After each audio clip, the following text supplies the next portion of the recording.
Hello, everyone. Welcome to another edition of Ground Chuck, Charlie's Coaching Corner. I'm Mike Camici. Of course, that's longtime Derby coach Charlie DeCenzo, and this is episode 2 of what we hope is going to be a long process.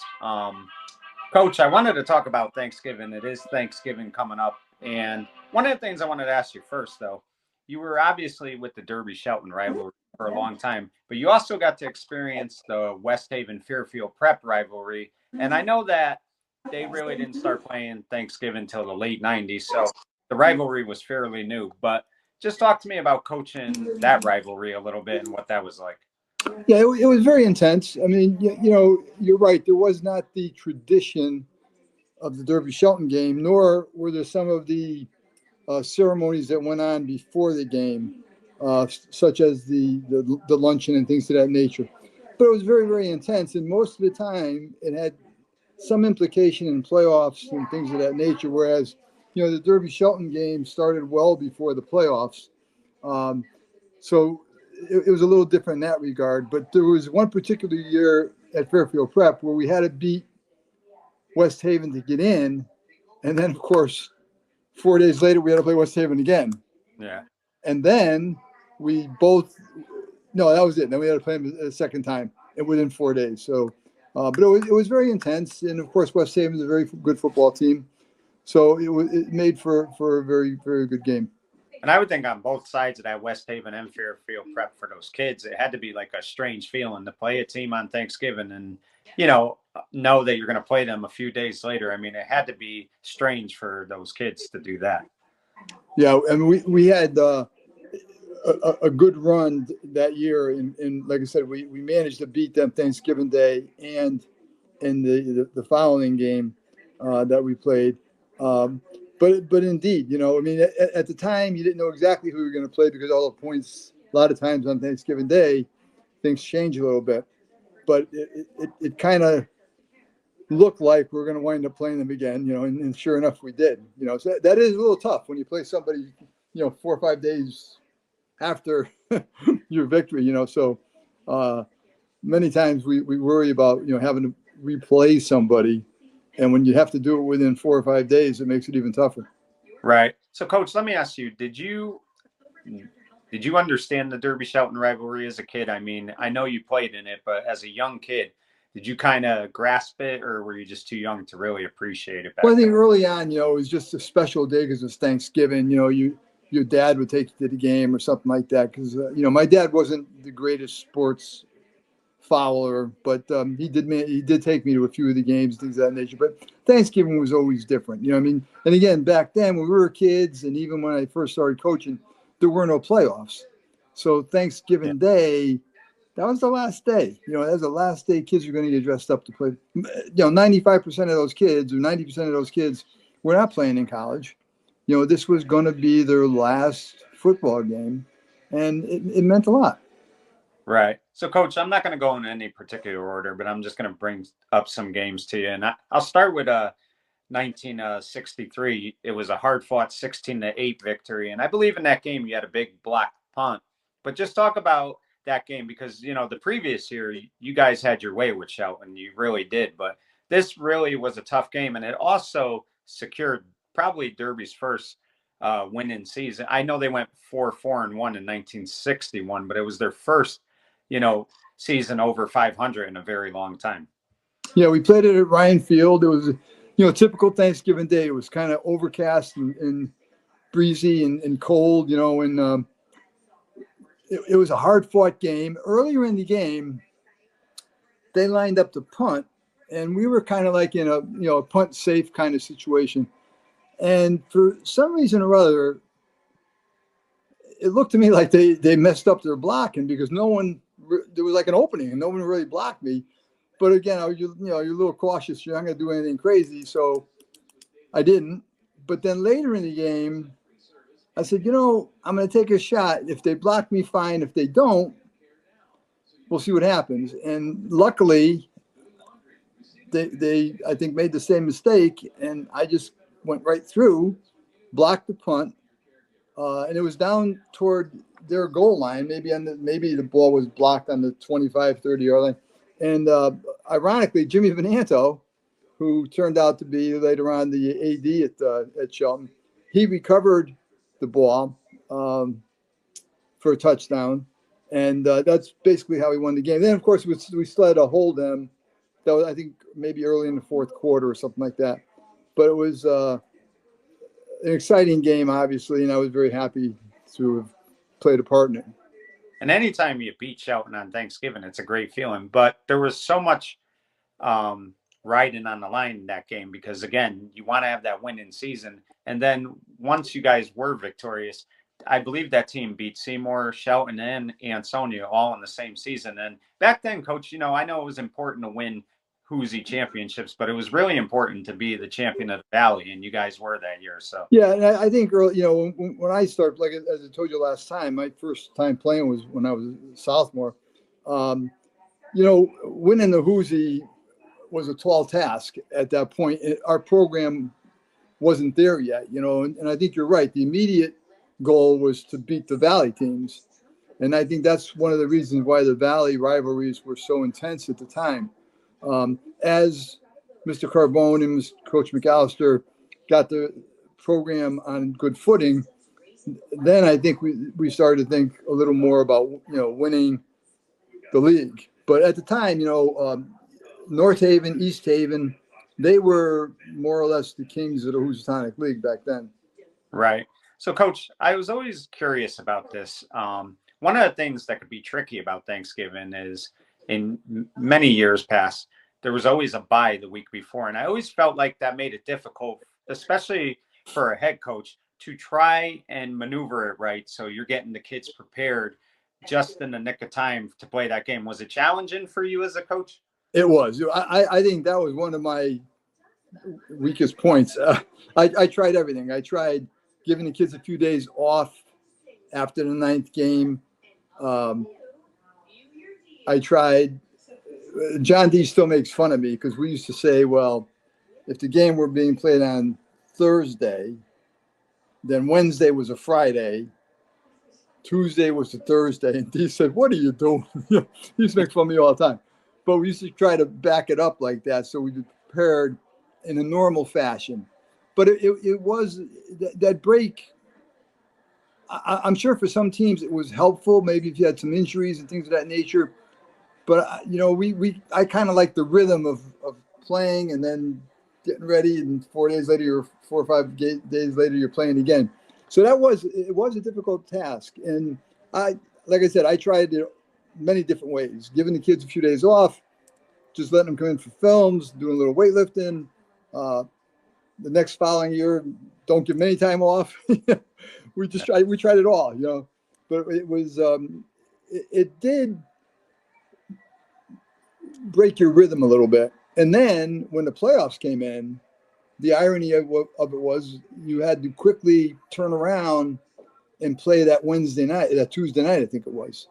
Right. So you had the two different dichotomy there. You had the long week and then you had a very short week. I personally like the short week better, to be honest with you.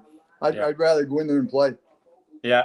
So one of the games I wanted to talk about, you were an assistant coach at the time, but it was 1996, and Derby went into that game 5-5. I think Shelton went into that game 6-4, and Derby needed to win that game to get their first winning season in a couple of years. They had back-to-back losing seasons, and you guys fell behind 14-0 early. But really, I think Craig Schutte came in as a sophomore that year and did a great job filling in for J.R. Romano. And once you guys were able to score that touchdown early in the second quarter, I think he connected with Henry Alicia. It felt like the momentum really shifted for you guys. And, you guys would end up winning, I think, 22-17. But just talk about that game a little bit. Yeah, again, Thanksgiving days are tough. I mean, the old cliche, throw the record books out and all this stuff. But whenever we played Shelton, and especially that game, we were both pretty similar in style. It was a battle. It was a hard-fought game. Two teams that liked to be physical at the time. And, of course, in that particular game, bringing a sophomore in after JR got hurt, added to the concern. But Shute was a great player, you know, and he stepped up and did a great job. Yeah, it really did. And it was just a terrific win. And for those kids, I mean, they had worked so hard and they had not had a winning season in their Right. career. So to get that winning season, it was very special. And I remember George French as a young sophomore, he made the final tackle to prevent Shelton from getting the first down. So it's funny how things come full circle. Yeah, it really is. Right. Coach, another classic game, and I wasn't around to see it, and I wish I was, but it was 1972. It was a 10-8 victory, and a kicker by the name of Billy Gonzalez. And I heard that game was freezing that day. Oh. And kicked a 23-yard field goal with, tremendous wind. So talk about that game a little bit. Mike, it was one of the coldest games I can remember, and it was over at the old Shelton High School field, which was on Howe Avenue behind the elementary school. I can't even think of the name of the field. Lafayette Field, thank you. Yeah. And it was so cold that when we got over there and went out to warm up, Coach sent a couple of us back to the clubhouse to grab as many pairs of sneakers that we could grab. And again, ironically, there was a famous New York Giant football game where the turf was so frozen that the Giants wore sneakers. And of course, Lou was a big follower of the Giants. So we came back, we got a whole mess of sneakers, brought them over. The kids were putting sneakers on. And as the game went on, it was a tough fought game, back and forth. They were up by a point, I think. And we started moving the ball down the field. And there was a big pass in there. I can't even remember right now. But we completed a big pass, I think, on fourth down to get us down to about the 25, 26-yard line. And Billy Gonzalez, what a great kid. Quito, Ecuador, I think. He was such a pleasure to work with, such a great kid. The irony of it is he kicks the field goal. And again, at that time, not a whole lot of teams kick field goals. It seems routine now, but back then it wasn't so. And Billy was a soccer player in his past. So he kicks this field goal. We win the game. And after the game, Mr. Cotter, who was a photographer for the Sentinel, snaps a picture of Billy carrying the water buckets to the bus. Yeah. And it was just so typical, do your job, get the water buckets, let's go. Yeah. It was great. And interestingly enough, he had missed the field goal earlier in the game. So, I mean, when it mattered the most, he was able to kick it. But, I mean, That shows that he had tremendous confidence. He didn't let a missed field goal affect. And I tell you, and you give Coach credit. Coach played for that field goal. I mean, he did. He was not trying to score a touchdown. He was just trying to get the ball as close as we could and let Billy take a shot at it. And he just said to Billy, just go kick the ball. And that was a defensive game, but there's been some offensive games in this rivalry. And 1970 is a classic case. Derby pulled it out 33-27. And I believe Danny Allen had a phenomenal game that game. So just talk about that game a little bit. Yeah, I think Danny ran a kickoff back. I mean, again, you never know what you're going to get on Thanksgiving Day, and Danny was a great runner in his own right, doesn't maybe get the acclaim that a lot of the other kids have gotten over the years. But Danny had a great game that day. And he was a very quick runner. He really was. And he had some speed. And he put that to use that day. And we went back and forth, the entire game. And Danny got one at the end to seal the victory.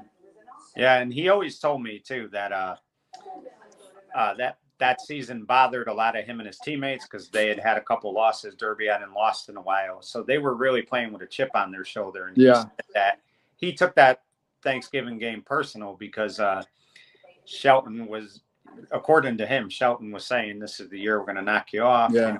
So, it was very difficult for those kids to follow the 69 team. 69 team, as we know, phenomenal. I mean, they were just so imposing. And then when you lost all those kids and they graduated, you know, a number of kids stepped up and they had a good year. They won 7 or 8 games. I think it was 7-3. Yeah. And, you know, by any means, that's a good football season. But it was tough because the expectations had become so high, because the year before 69, 68, I think was also undefeated. And 67 as well. Yeah. Yeah. So, I mean, that pressure kind of mounted a little bit. And it was Seymour who knocked off the 70 team early in the season, Right. up at Seymour's Field. They beat them. And, it was difficult. I think we had won 34 games in a row, something like that, because coach used to have the license plate. So I think it was 34 games in a row that we had won. And then all of a sudden, that comes crack. And it was a tough game. I think we may have lost 14-12 or something to that effect. I can't quite remember, but it was a good game. But Seymour put it to us. Right. And Coach, to be fair to Shelton, they've won some weird classic games as well. One I think about, Coach, is 1985. It was a 10-7 victory in overtime for Shelton. You guys came into that game, I believe, 9-1, and Shelton came into that game, I believe, 6-4. So Shelton had a lot to play for at the time. They felt like they might be able to knock Derby out of the playoffs. So talk about that game, because I mean that was really, again, and the Derby defense that year was phenomenal, and they did not disappoint in that game either. Yeah, no, as I told you last week, I always felt my strength was on the defensive side of the ball, and games like that kind of forced me to work a little bit more on that wing tee. But no, it was a great game. They kicked a field goal at the end. We just couldn't, we moved the ball quite a bit. Unfortunately, we had a couple of turnovers in that game that stymied us a little bit. And that's that's just part of the game. And the weather Thanksgiving Day is always tough. And as I said, Shelton was always forget their record, or forget ours for that matter, going into that game. Shelton was always a well-coached, well-disciplined, good football team. And you're going to have to go in there and really, really play error-free ball.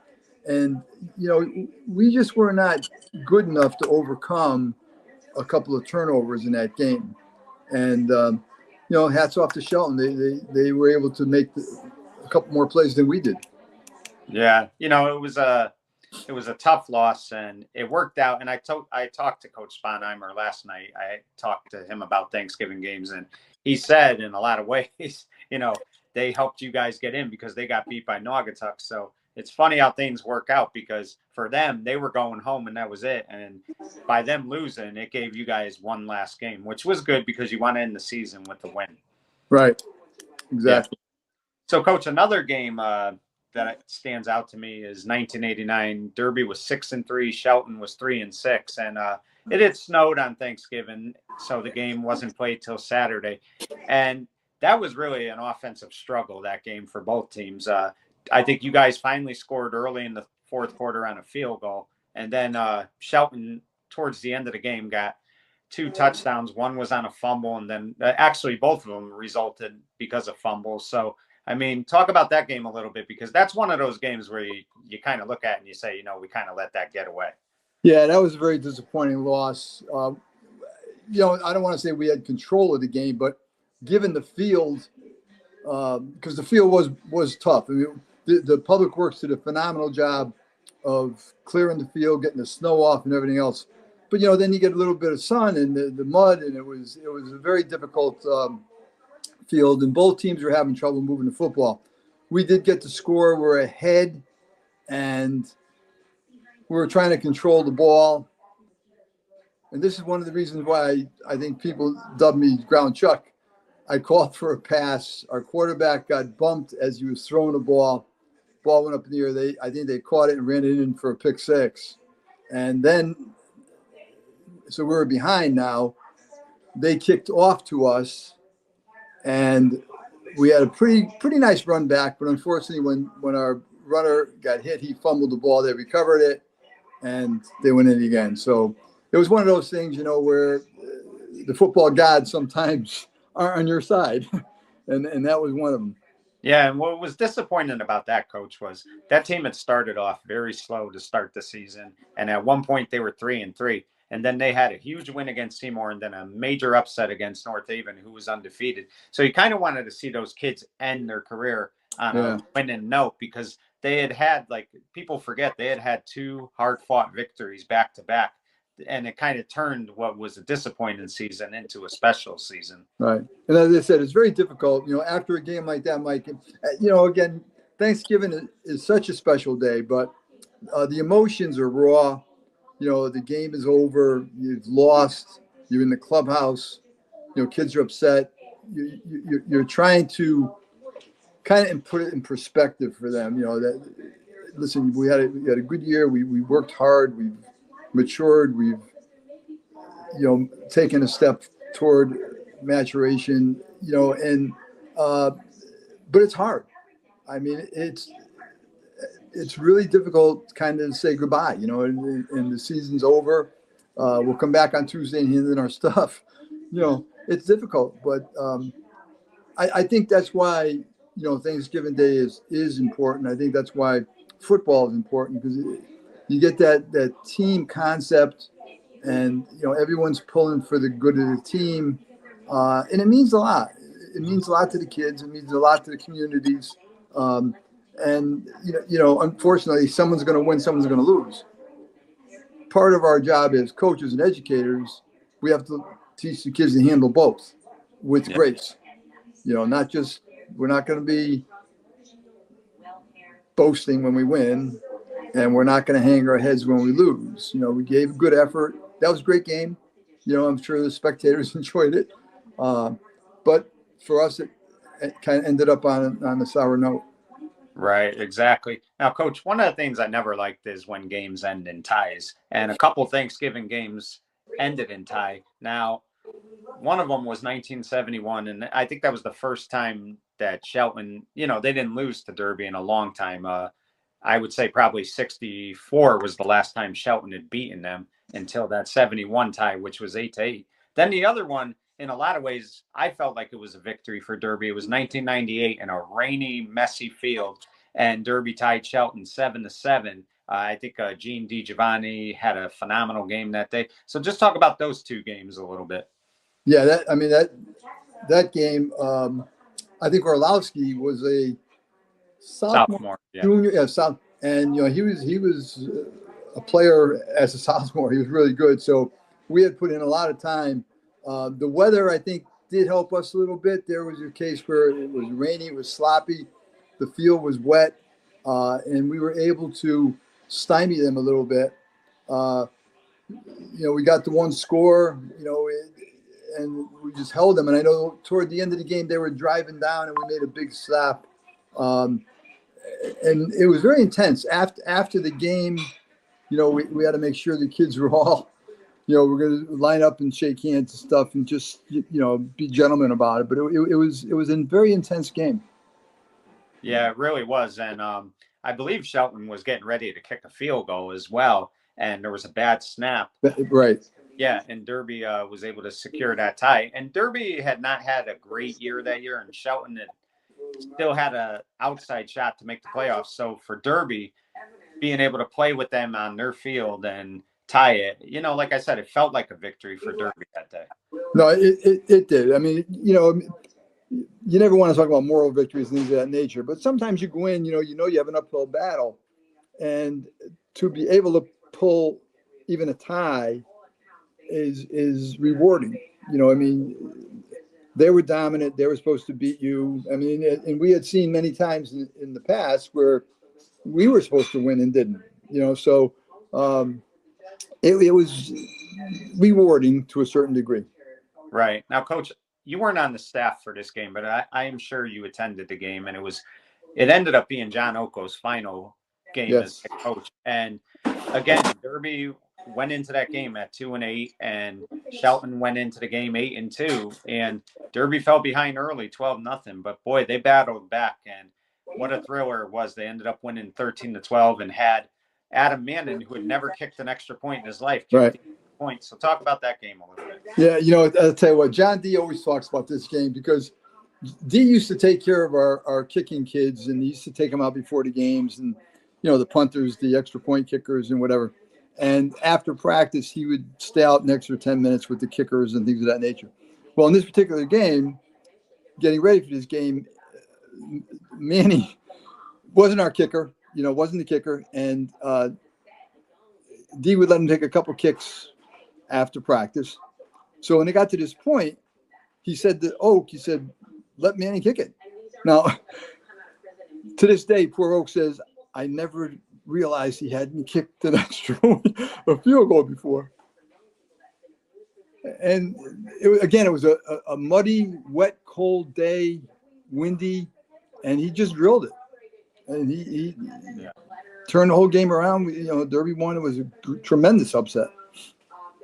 Yeah, it really was. And it was good to see Oko go out on a winning note. Yeah. And they really needed that victory, Derby, because they had such a rough season. They had lost some games that they almost won. And it was just like, you kind of feel like Murphy's Law all the time out there, that anything that can go wrong will. So for them to have a day like that on Thanksgiving, that was great for not only the kids, but for the coaching staff as well. Absolutely. Absolutely. Like I say, you put in so much time and effort and passion. And, listen, it's very, very difficult to have one of those seasons, when you're 2-8 or 3-7 or whatever the case might be, because you still have to go out there every week and practice, get ready for a game, and go out and perform. And it's hard to keep the kids, I don't want to say interested, but it's hard to keep them focused, because they do. I mean, they read the papers, they know what's going on, now, especially now, goodness, with the social media and stuff. I mean, very difficult to get ready for a big game like that when they're 8-2 and you're 2-8 and things haven't gone well all year, but to their credit, Derby, that's what we say, they're tough kids, that game, both sides, tough kids. We're going to give it our best regardless of the records, and at least make the other team work hard to win. And in that particular game, they just stayed with it. And as you said, they had fallen behind early. It would have been very easy for them to give up, throw in the towel, but they didn't. No, they really didn't. And it was just a great win for Derby. Coach, we were talking about field goals before, and I'm going to tell you, this game in 1993, I'll be the first to tell you, I thought Mike Paquet had no shot at making this field goal. It was a 34-yard field goal, but a lot went into that game as well. It was John Oko's first year as coach. Derby had started 2-4, and then they rebounded. So they went into this game 5-4. And this was also Coach Tony Branca's final game at Shelton. The kids all knew that. And I always remember, I was a junior at the time. I could always hear Coach Branca in the visitors clubhouse saying to his kids, I don't want you to win it for me. I want you to win it for you. And even though, you're on the imposing side, you kind of feel bad for him in the sense that he loves his kids and he's going out there trying to win. So you hate that somebody had to lose, but just a back and forth game. It was a defensive game. Jamal Baskins had a tremendous game. But, I mean, did you think Mike had any shot of making that 30? Honestly, I thought Oak was out of his mind. That's a heck of a kick. I mean, 34. And Mike drilled it. I mean, he just drilled it. And poor Shelton, I think they've had enough of Mike Paquet for 2 years, because the year before, he made a spectacular catch to seal the win for us, and then he comes back the following year and kicks the field goals to beat that. Yeah, and I mean, that was just a classic game. And again, Jamal Baskins, I think he had like 150 yards rushing that day, just tremendous. And one of the things, Coach, that you coaches always stress to your players is you wanted your seniors to always go out with something they could remember. And for that senior class, even though I think their expectations were a lot higher than what the record indicated, going out that way and winning was special to see for you guys as well. Oh, absolutely. Like as I said, that last game, the emotions that follow that game are just phenomenal. People crying, literally. I mean, hugging each other, and when you can pull the win, it makes it all that much better, easier to take. And as I said last week, when it's over, there's a little bit of a loss there. Yeah. You're kind of looking around and see what you're going to do. Yeah, it's a different feeling. So, Coach, your first 4 years, you had accomplished so much. You won a state title, you won a Hoosie title, you beat Ansonia twice, you beat practically every team in the Hoosie, but there was one thing you didn't have. That was a victory against Shelton. Well, I'll tell you what, year 5, 1987, Shelton had a phenomenal defense that year. And the way your kids came out that day, and I know Greg Patnell, I mean, he had a phenomenal game. But it seemed like every senior in that game had a tremendous game. John Del Pret had like 3 sacks. Ray McGee had a big touchdown. Tony Picarillo had 3 touchdown passes. What a game it was. And I always laugh when Bob Riggio said before the game, I think we're the underdog, because there's no way I believe he believed that. But talk about that game and how special that was for you. Yeah, as I said before the game, Bob is a great politician. He was no way. They got off the bus. I'll never forget, we used to be in a coach's room, and they would pull into the little road there alongside the clubhouse, and they were getting off the bus, carrying their shoulder pads and their helmets, and they all had these black T-shirts on that read "Best Defense in the State." I said, "Oh boy, this is going to be one of those games." I think they had only given up something like 25, 26 points the entire year. We weren't bad on defense either. We had given up maybe 60 or 70 points. Mike, Thanksgiving Day, and again, I'm not going to make excuses. I mean, but so a lot of it did depend on the weather conditions. Normally speaking, we get into a mismatch, if you will. Shelton always seemed to be bigger and stronger than we were. Many times we had a little bit more speed, but they were always a bigger, stronger team. So sometimes on those wet fields, it favored them just a little bit. It took away a little bit of our speed. This particular day, it was overcast and it was a little wet, but it was almost like the weather we've been having lately. It was like 55 degrees, 60 degrees. It wasn't one of those cold, bitter days. And we had practiced well all week. That Saturday, and I'll never forget this, it was the day of the Yale-Harvard game.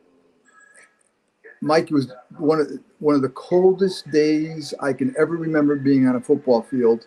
It was so cold that we were practicing on Saturday morning. I told the kids, "Why don't you go take a lap to warm up?" They were thanking me. It was brutal. At the Yale-Harvard game, they had people getting frostbite and all this kind of stuff. It was a brutal day. And as the week went on, the weather warmed up. We got ready to play. I warned the kids going, because it was for the league championship as well. The night before, we used to have films. I warned the kids, "Listen, I want you there early. Parking is going to be hard. You're not going to be able to park in front of the clubhouse like we normally do and things of this nature." Well, we're getting ready for the game. And John D comes down. He says to me, "A couple kids aren't here yet." I said, "What?" He said, "Yeah, so-and-so, so-and-so." I said, "Oh, man, we told them to get here early." So I was getting a little bit agitated. A couple kids ran in. I said, "I told Coach, it was traffic." "Okay, go get dressed." So I said, "D, are we all here?" He goes, "No." I said, "Who's not? Patnella's not here." Patnella's not here. So I was really getting frustrated.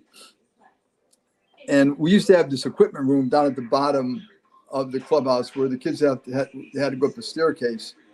And I'm walking out of the equipment room, and who comes running around the corner is Patnella. And he's about 25 minutes late. "Greg, where have you been?" "Well, Coach, the traffic and this and that." And I said, "I warned you." And on top of it, Mike, he was carrying this big tray. I said, "What is that?" He said, "It's my breakfast." I said, "My God, what else could you do wrong?" So I said, just go upstairs and get dressed. And of course, the kid had the game of his life. Yeah. Yeah. And you can't make that up. You really can't. And I mean, what a game he had, coach, because I mean, he had 4 interceptions, 4 touchdowns. And I mean, it's one in a Thanksgiving game against an arch rival like that, to have a game like that. I mean, to this day, it may be the best single performance of any player against Shelton ever. And Mike, ironically, he could have had another interception early in the game. He made a great play in the secondary, and he knocked the ball down, but just missed intercepting it. A phenomenal game. I mean, he just, it's one of those things you couldn't dream this. If you wrote a story like this, they would laugh at you. And yet he did everything, and everybody did. It was just a great performance against a tremendous team. They had people that were they're bound for college ball. I mean, they had Schwark, they had I can't think of the other fellow's name, but they had great players, and as I said, they dominated all year. Oko was one of the great running back for them. Great team, just a great team. This is one of those games. Again, we talked about the football gods. Things went our way. I mean, Mike Luchow comes in, hits the kid from behind. The kid fumbles, and that was after we had just scored. Now going into the game, I'll give ourselves a little credit. I want to run the ball, but I said we're not going to be able to do this. We are not going to be able to just run the ball at this team and come out with a victory. So we worked on a couple of little changes, even in our pass blocking, to give us a little more time and get Tony Pick out on the corner. And early in the game, he hits Patinella with a big touchdown pass. And we went back to that play a couple times in the game, and he hit him the second time for a touchdown. And it just helped us a great deal. But it was one of those things where we had to change our mentality a little bit, because they were stacked up in there. But again, Ray McGee had a tremendous game that day. There was a sequence there. We had put in an option for this game because I'll never forget, one of the Yale coaches once said to us, "If you can't block them, read them." And I'm not a big option person, but we put in a very simple option, and we ran it early in the game. I think it was right after Luchow's when he caused the fumble. We pitched the ball to Ray McGee, and he went about 40 yards or so for a touchdown. Unfortunately, we had a very late block down near the goal line. One of our kids, they should not have thrown the block at all because Ray was in the end zone basically, but it got called back. So now we had the ball like on the 25-yard line. We ran a sprint draw, and he banged it again. Yeah, that's to do that back to back like back to back, and we had some great blocks. Morrow had a great block on the end, and Chris King had a great block downfield. It was just one of those things, and again, it was one of those days where it was in our favor. They came out second half. I was, again, John D keeps me honest. I went in at halftime and I was yelling, "This game isn't over. This game isn't over." Well, the thing of it is, though, Coach, is you can't assume it is over because you've seen it too many times in high school football where things happen that way. But those kids they wanted to go out there and win. And I mean, I think my favorite image is watching Buff Bartone pour the Gatorade on you. I thought that was the greatest moment of the whole game. They came out in the second half and they put a score right up. They threw a little slant pass, and we missed the tackle. They went for a touchdown. I said, "Oh boy, here we go!" But the kids never buckled. They were consistent that entire game. They were just on it. And later in the game, they threw a pass out to the flat, and just as their quarterback, who did a great job that whole game, is he at one point he had more running yardage than Oko did. Just as he was about to throw it, he got bumped, and the ball hung, and Pettinella just picked it off and went. Yeah, it was just a great game, and I mean, a great way to get your first win against Shelton. It really was. Now, Coach, I see you getting a little emotional over there, and I pray this last game I'm going to talk about doesn't get you emotional, but I find it hard to believe it won't. But I can't end this without talking about 1992 for a lot of reasons. And number one, Coach, Derby had come off that losing season in 91. That left a bitter taste in a lot of people's mouths, yours included. And so much going into that Thanksgiving game. I mean, Derby gets a hard-fought win against Brantford.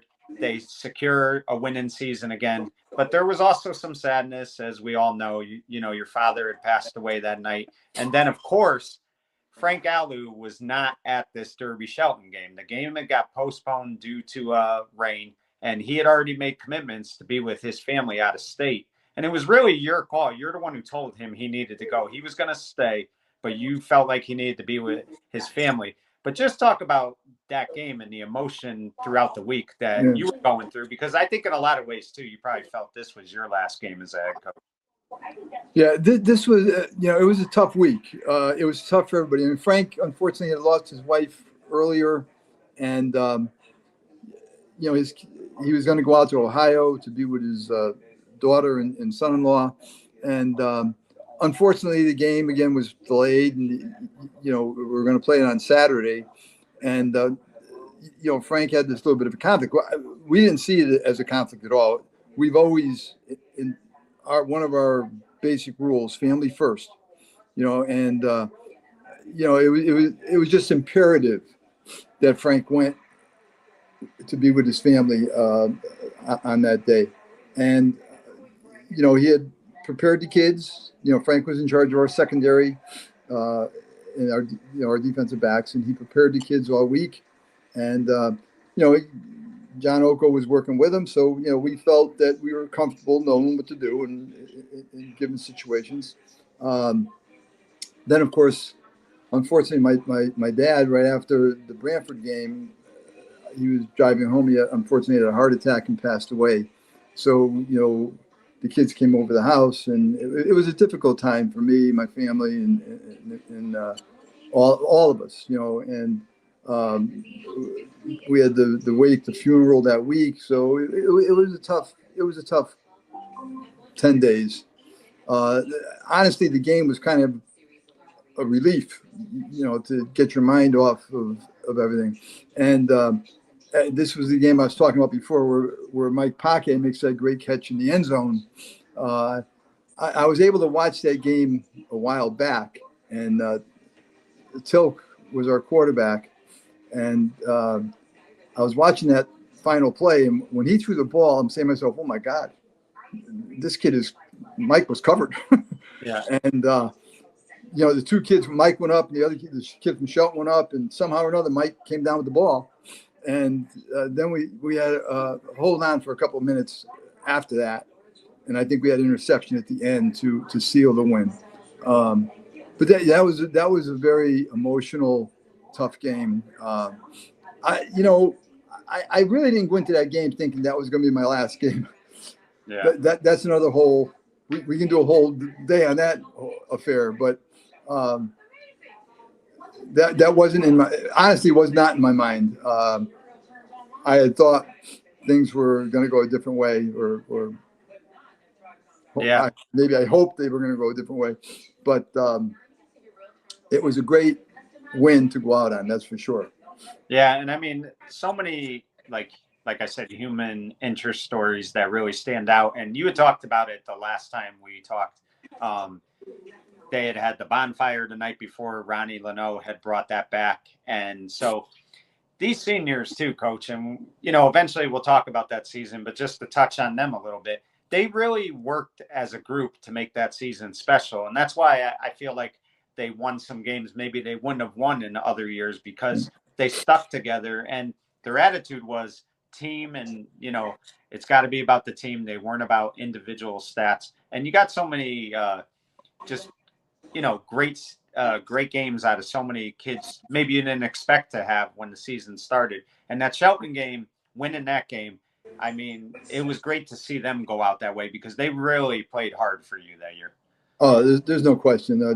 David and Roman, George Hay, in that particular game, Shelton kicked a field goal to go ahead. They kicked off to us. Dave had a nice little return. And then the first play we ran was a tight end screen to George. And George is a big kid. He had a couple of blockers in front of him. He had gotten maybe to the 50, broke a couple tackles. So he really moved the ball. On that first play after the kickoff, we got maybe 30, 40 yards, which is huge at that point.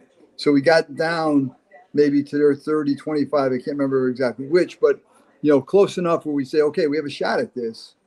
We ran a play, I think, play or two, and then we threw a fade to Mike for the touchdown. But no, I agree with you, Mike. That team, I think they almost overproduced. There are times when you have high expectations and you underproduce, and that's difficult to take. But these kids had such a desire to win and to stay together as a group. And David was a tremendous leader. I mean, he led by example. He led by talking to the kids and this and that. But he had high expectations, and it was almost like he was not going to let the other kids down or let themselves down. He was just going to keep after them, work hard, be a good example, and he was. And it was a great team effort. Yeah, it really was. And it was a great way for you to go out. I mean, they gave you a game, for the ages. And it's always good. Again, it was on a Saturday, but it's still a Thanksgiving game. And Absolutely. You want to win that. And, the other thing is, too, one thing I didn't talk about, but Frank did write a note to that. And you had to read that. And I know that was tough. So you're right in the sense that the game was almost like a relief because so many things going into that game were emotional. But Coach, recently they did away with the Derby Shelton Thanksgiving. Yeah. I think was the right call. I really do. And now Derby's playing Oxford. This will be the third meeting between the two. Right. I feel like if Derby could win, now you could start to talk about it as like, it's still new, but it's a new rivalry. But I really think that it's important for Derby to win on Thursday because you want to make it a rivalry. And the only way to do that is, to make sure you're winning as well. Right. I agree with you. And, my guy, as much as I hated to see the Derby Shelton game suspended or done away with, it was necessary. The two schools, the programs have gone in different directions. Derby right now, their enrollment is so small. I mean, even we had more kids back, when I was there. So it's very difficult to establish a program. I mean, when you think what Coach Clark has had to do, I mean, the program was actually suspended a couple of years ago.